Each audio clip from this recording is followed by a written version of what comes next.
నేరం చేశానని ఈ పేపర్ మీద సంతకం పెట్టు.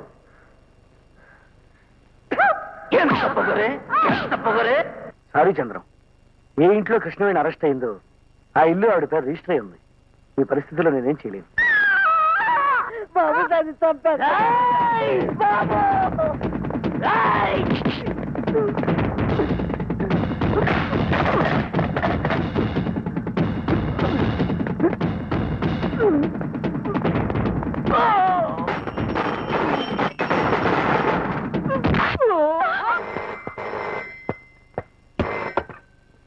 హలో, అది కోర్టులో నోరు విప్పిందంటే మన మీద బ్యాడ్ టైం పడగ విప్పినట్టే. అందుకే డాక్టర్ని పంపాను, వాడు చూసుకుంటాడు. క్షమించు.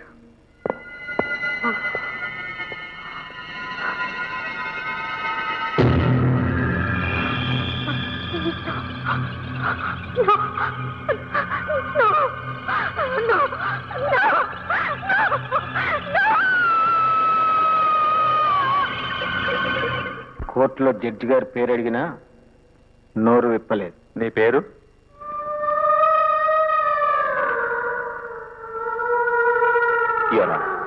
నా భార్య పిచ్చిదైపోయింది.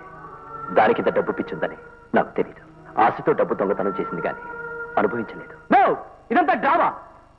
నిజమైన క్రిమినల్ వాడే. డబ్బు దొంగతనం చేసింది వాడే. ఆవిడికి తెలియకుండా ఆవిడ పేరున ఇల్లు కొన్నది వాడే. డబ్బు తగలబెట్టింది వాడే. అతను బయటకు తీసుకెళ్ళండి. తీసుకెళ్ళండి సార్. జరిగిన నిజం చెప్పినందుకు మమ్మల్ని బయటికి తీసుకెళ్ళండి సార్. తీసుకెళ్ళండి. ఆమె మతిస్థిమితంలో లేదు గనక ఆమెను మెంటల్ అసైలంలో చేర్పించవలసిందిగా ఆదేశించటమైనది.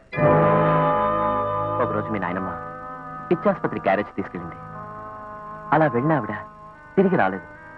ఆసుపత్రి నుంచి పారిపోతూ మీ అక్క రైలు కింద పడి చనిపోయిందని కబురొచ్చింది.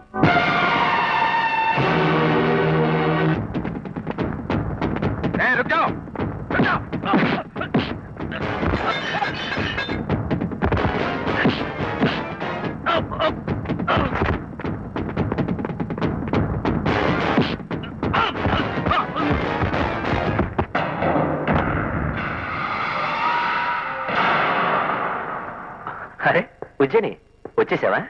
ఇదిగో నీకోసమే లాయర్ దగ్గరికి వెళ్దామని డబ్బు తీసుకుని బయలుదేరుతున్నాను. ఏంటి నమ్మటం లేదా? నాకు తెలుసు నువ్వు ఎప్పుడూ నన్ను నమ్మవు. నువ్వంటే నాకెంతో ప్రేమ, నీకు తెలుసు కదూ.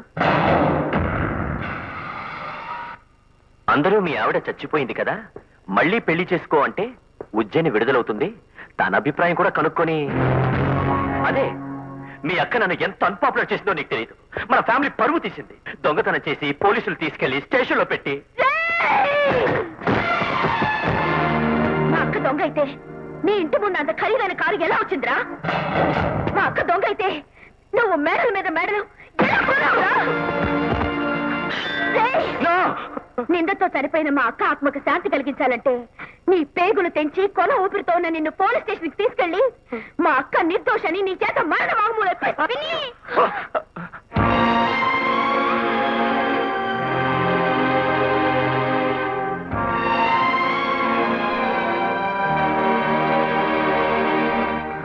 ఆగిపోయావే? చంపే, నన్ను చంపే. అమ్మ లేని వాడికి నాన్న కూడా లేకుండా అనాథం చేసే, రౌడీని చేసే, గూండాన్ చేసే, నీలాగే స్ట్రీట్ ఫైటర్ అని చేసే.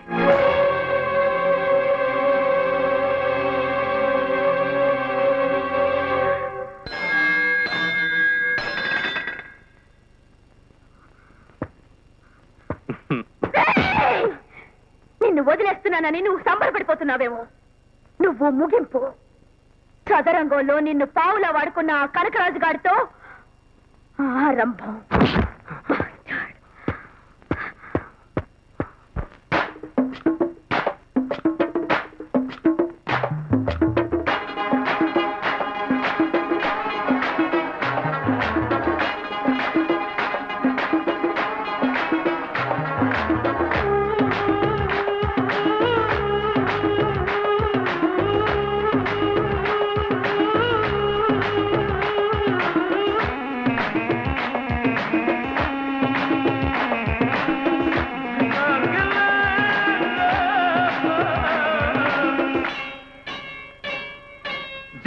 लड़की रो सुपर सुपर पर्दा दी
సూపర్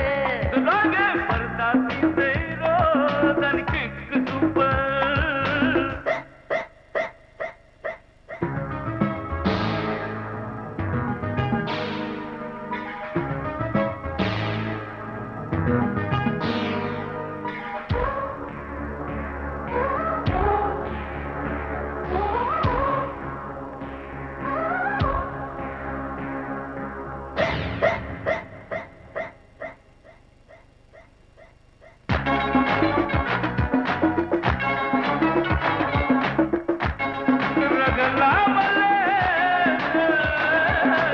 ఆశ పెట్టరు ఆటిందని అదిని పట్టరు అందాలన్నీ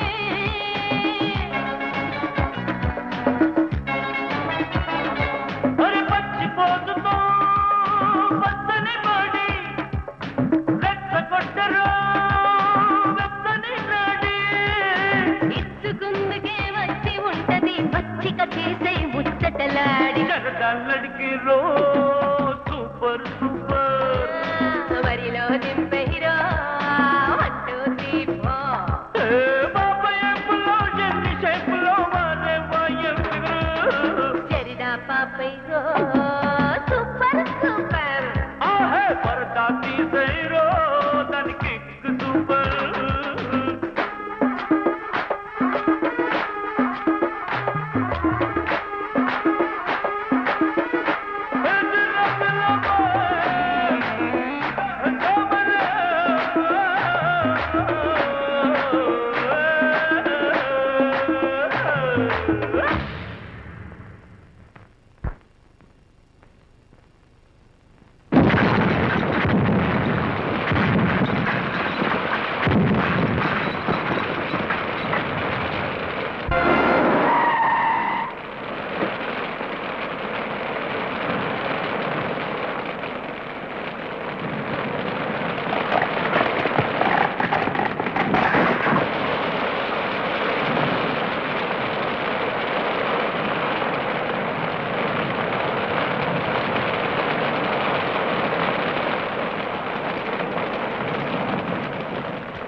ఈ కెలామిటీ ఎన్ని గంటలు జరిగింది? Just 3 hours before. Sorry Kanakaraj garu, I'm very sorry. మీకు ఎవరి మీద అనుమానం ఉందా?